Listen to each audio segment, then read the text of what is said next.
पहला सूत्र मेरा आप लोगों के लिए ये है कि जब आप किसी को पसंद करें और वो आपको पसंद ना करे तो टेंशन नहीं लेनी है, तेजाब तो नहीं ही उठाना है। ठीक, कई लोग इस मूड में रहते हैं, मुझे पसंद नहीं करेगी, मैं राजा हूं, मैं नवाब हूं, मुझे पसंद नहीं करेगी। अरे तू क्या है भाई, नहीं पसंद हो तो नहीं पसंद हो, ये क्या बात हुई? सबसे पहले अपने अंदर से लोकतांत्रिक बनिए, डेमोक्रेटिक बनिए। जैसे आपको हक है किसी व्यक्ति को पसंद करने का, उसको भी हक है किसी को पसंद या नापसंद करने का। यदि कोई ऐसा व्यक्ति जिसको आप पसंद नहीं करते वो आपको प्रपोज करे तो आप उसको मना ही तो करेंगे। बस मना इज्जत से कीजिए, किसी को बेआबरू करके मत भेजिए। ये नहीं कि अच्छा तुम शीशा देखा है कभी, रुको आईना मेरी जेब में लो, ऐसे नहीं करना है।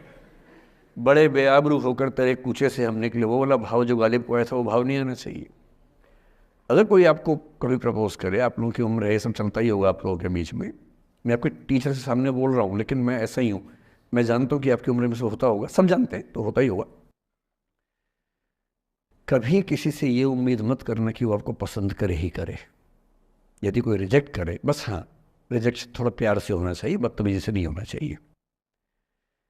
उसके अधिकारों का उतना ही सम्मान कर रहे हैं जितना आप अपने अधिकार का सम्मान करते हैं कि ठीक है भाई आपको मैं पसंद नहीं, कोई बात नहीं, तू नहीं कोई और सही, कोई और नहीं कोई और सही, बहुत लंबी है जमी मिलेंगे लाख हंसी, इस जमाने में सनम तू अकेली तो नहीं। कितने लोग हैं दुनिया में, ऐसा क्या है?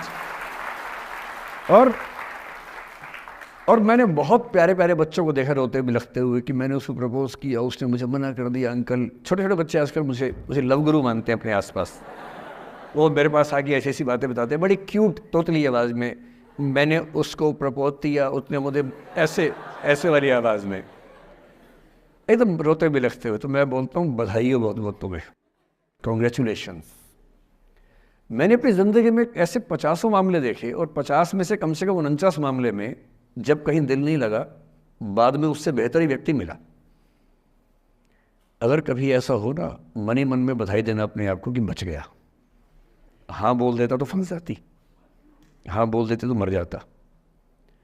और मन में भाव वही रखना है, तो नहीं कोई और सही बात है, स्ट्रेस नहीं लेना है। मैं जानता हूं कि आपकी उम्र में आसान नहीं होता, आपको रात रात भर सपने आएंगे, बेचैनी होगी, करवटें बदलते रहे सारी रात हम, आपकी कसम आपकी कसम, ये सब ड्रामा होता है, ये फिल्मी गीत है। मुझे गीत कविता इतना याद है कि मुझे हर बात में वही दिमाग में आता है, मैं क्या करूं। ये होता है आपकी उम्र में, पर वो भी एक फेज़ है। अगर ये फेज़ नहीं जिया तो भी क्या जीवन जिया। कभी कभी बेचैनी भी तो होनी चाहिए, वरना ज़िंदगी में मज़ा क्या है। अगर हर चीज़ लिनियर है, हर चीज़ फॉर्मलाइज है, फिर मज़ा क्या है ज़िंदगी में। ये उठापटक, ये बेचैनी, ये घबराहट, ये तनाव, संतरास भी तो होना चाहिए कभी कभी ज़िंदगी में। इससे बुरी स्थिति तब होती है जब आप किसी रिलेशनशिप में हैं और वहाँ ब्रेकअप हो जाए, ये भी होता है। देखिए, मैं आपको बड़ी खरी खोटी सुनाने के मूड में हूँ। जिस तरह का प्रेम आप लोगों की पीढ़ी में होता है, मैं ये नहीं कह रहा कि आपकी पीढ़ी ख़राब है, हर पीढ़ी ऐसी होती है, बस ये कि आपकी पीढ़ी को सुविधाएं ज़्यादा मिल गई हैं। हमारी पीढ़ी में ना चिट्ठी लिख के भेजनी पड़ती थी, बड़ा रिस्क होता था। चिट्ठी लिखो कागज़ पे, फिर एक डाकिया ढूंढो भरोसे का, तो भरोसे वाला कुरियर बॉय या कुरियर गर्ल जाके चिट्ठी वहीं दे के आए जहाँ हमने कहा है। ये भी डाउट कहीं किसी और को दे के आ जाए। या कबूतर से बात करो, कबूतर जा जा जा, पहले प्यार की पहली चिट्ठी साजन को दिया। कबूतर का क्या भरोसा किसको दे के आ जाए। लेकिन कितना तनाव था उस ज़माने में। आपके ज़माने में क्या है, सीधे व्हाट्सएप निकाला, खटाक से भेज दिया मैसेज, और नंबर किसी से मांग लिया 1 सेकंड में। नंबर भी नहीं देना है तो किसी, कौन कौन सी ऐप होती है, मैंने सुना कुछ और ऐप्स होती है, मेरा नंबर वाली भी होती है, इंस्टा होता है, एक और भी तो कोई होती है वो जिसमें कार्टून जैसा मुंह बन जाता है, स्नैपचैट। हाँ, स्नैपचैट पे चले गए, मैंने सुना है कि उसमें नंबर भी नहीं देना पड़ता है, ऐसा कुछ चक्कर है। वहाँ ढूंढ लिया। किसी को कुछ कन्वे करना इतना आसान दुनिया में कभी नहीं हुआ था जितना आज आसान है। इन सब के ऊपर टिंडर है, बम्बल है, पता नहीं क्या क्या है, राइट लेफ्ट करते जाना है, उसी में कहानी शुरू। पर ये कहानियाँ जितने हल्के तरीके से शुरू होती हैं, मैं दावे से कह रहा हूँ कि 100 में से 99 अट्रैक्शंस 1 से 2 महीने में ख़त्म हो जाते हैं। क्योंकि आप जिसके प्रति अट्रैक्टेड थे ना, वो तो उसका बाहर का परसोना था। जहाँ परिचय गहरा होता है, असलियत सामने आ जाती है, और जब असलियत सामने आती है, झेलना बड़ा मुश्किल होता है। आपके सपने टूट जाते हैं।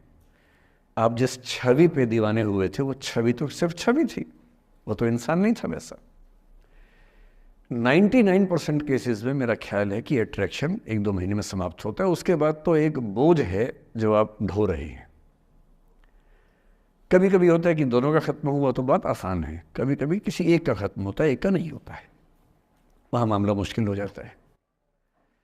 तो ऐसा हो सकता है आपके जीवन में कि दूसरा साथी आपका ये कहे कि भैया देखो, मैं तुम्हारे साथ कुछ महीने से हूँ, पर मुझे अब अच्छा नहीं लग रहा, मैं ब्रेकअप करना चाहता हूँ।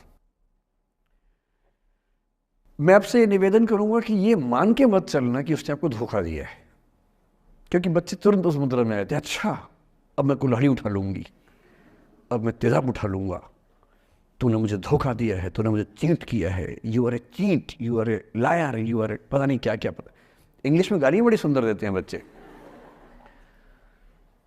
मैं ये कहना चाह रहा हूँ कि इस बात की संभावना मान के चलिए कि हो सकता है कि आपके साथ 2 महीने रहने के बाद सच में उसको ये लग जाए कि आपके साथ ट्यूनिंग ठीक नहीं है, या आपको लग जाए कि आपकी ट्यूनिंग उस व्यक्ति के साथ ठीक नहीं है। और किसी मुर्दा को अपने पास पकड़ के रखना उसका मज़ा नहीं है। आप किसी को बांध तो लेंगे, पर जब उसका दिल आपके पास है ही नहीं, दिल विहीन लाश अपने पास टिका के रखना, एक मुर्दे को बांध के रखना, इससे बेहतर है जाने दो।